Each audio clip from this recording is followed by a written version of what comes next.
My topic is presence is a superpower. And I've got to ask all of you, as you're sitting here right now in the moment, how present are you feeling? Are you feeling present? But how often in your real life and day to day, whether you're in meetings or you're with your family, that you're not very present, that your mind's all over the place. You're thinking of all the things you have to do, all the things you haven't done, and you're also dealing with screen addiction at the same time. Well, I'm here to tell you that being present and building, while you're present, building real connection is truly a choice. And presence and building connection is a leadership tool that is probably the most underutilized. Now, technology didn't necessarily take connection away, all right? What technology did was cause such an extreme case of cognitive overload and distraction that we've been slowly, over time, giving our presence away. But I'm here to give you some good news, and that is each one of us has the power to reclaim this. And everything I'm going to say in 10 minutes, and I'm using cards to stay on track, is to support this one idea. Here's my next question. Who here remembers a time before Wi-Fi, the internet, cell phones, Google, social media? Who remembers when the phone was attached to the wall by a cord and we sat on the phone and we had a conversation, and the only time we got off the phone is when somebody picked up an extension and said, "I need the phone, get off." Okay, back in those days, we knew what the expectations were. We didn't negotiate, right? There was no negotiation. You had conversations, you hung out with your family, you hung out with your friends. You spent time in person, and in essence, we were more present. Now let's fast forward today, right? Here's the irony of it. Here's the paradox. We have more ways to connect than ever before in history, yet many of us are reporting that we feel more disconnected than ever before. And this isn't just happening, between parents and kids, this distance. It's happening in boardrooms, it's happening in organizations, it's happening across generations, and it's happening within ourselves.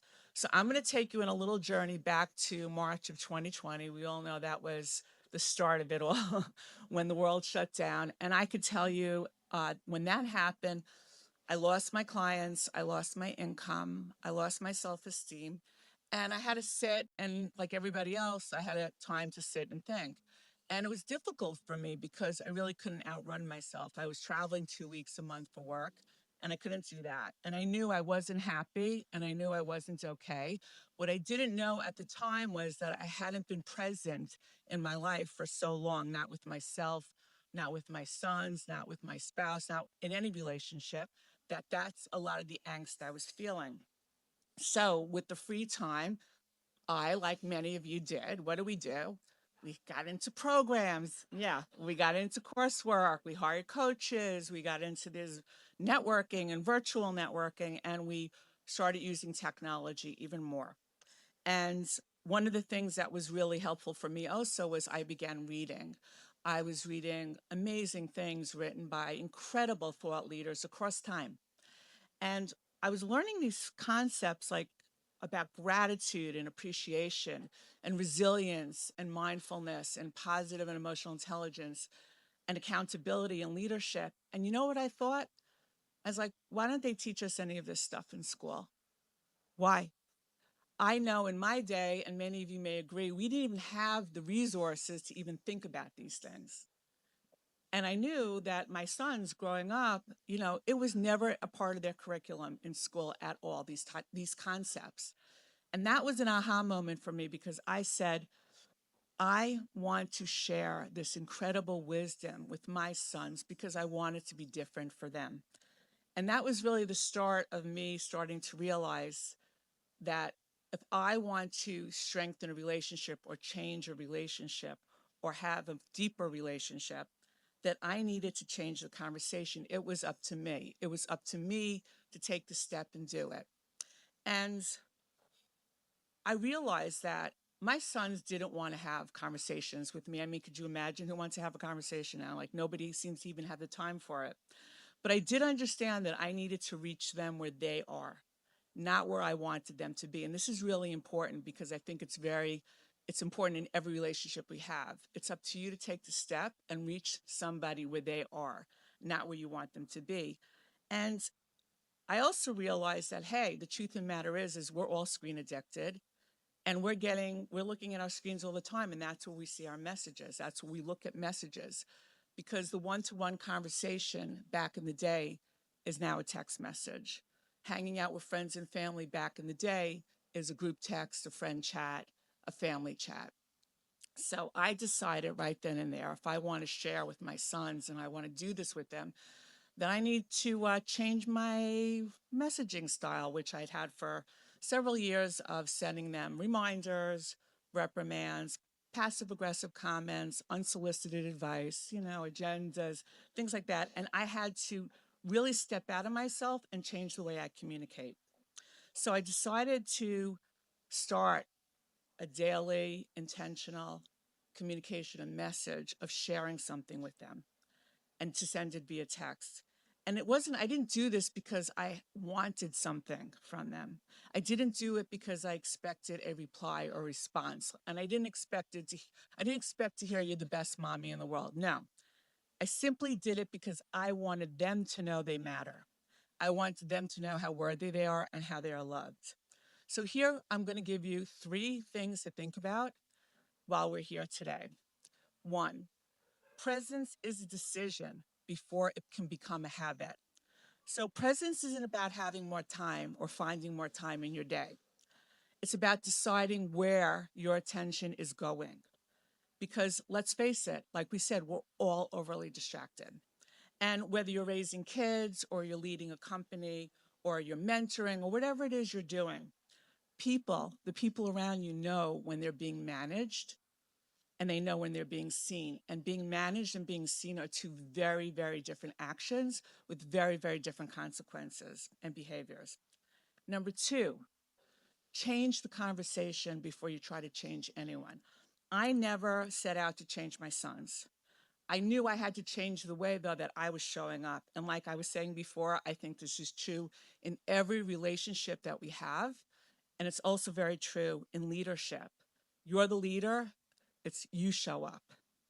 And the people around you, whether you're working, the people in your life, your relationships, they don't necessarily need more oversight from you. They don't need more control. They don't need more management.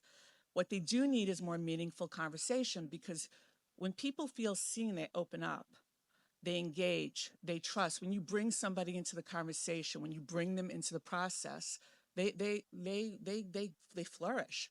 And there's studies that show that their oxytocin and the dopamine go up because now you're giving somebody a purpose and a buy-in.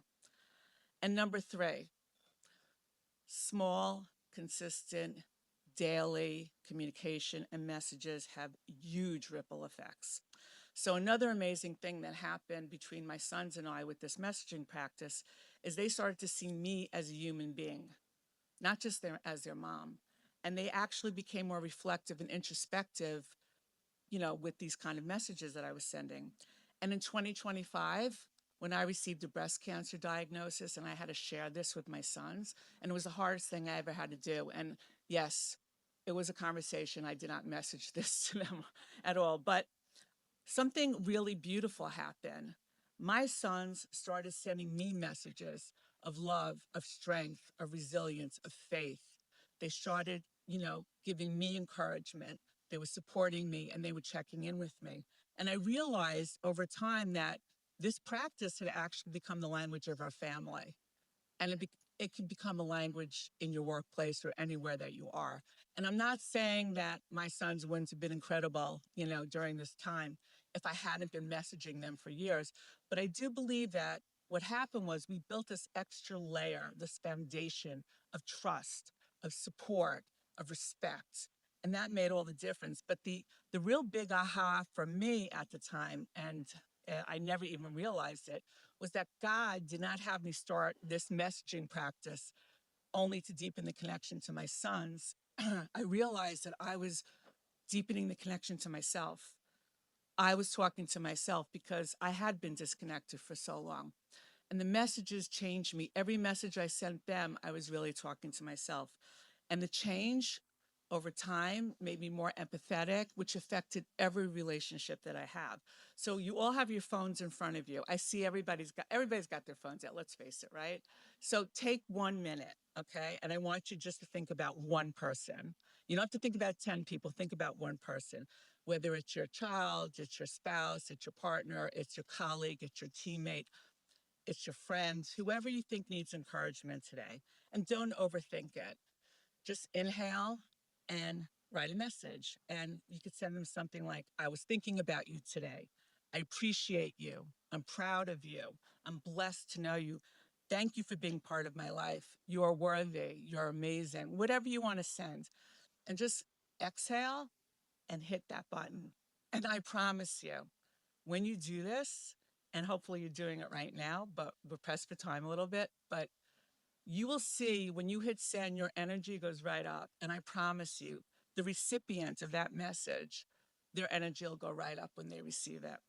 So here's the close, everybody. We tend to think that true power comes from titles, authority, accomplishments, money. But perhaps the real power is presence, because presence is what tells, when you're present, you're telling another human being, I see you, I value you, you matter. And remember, behind the screen is a human being. We're all human beings behind the screen.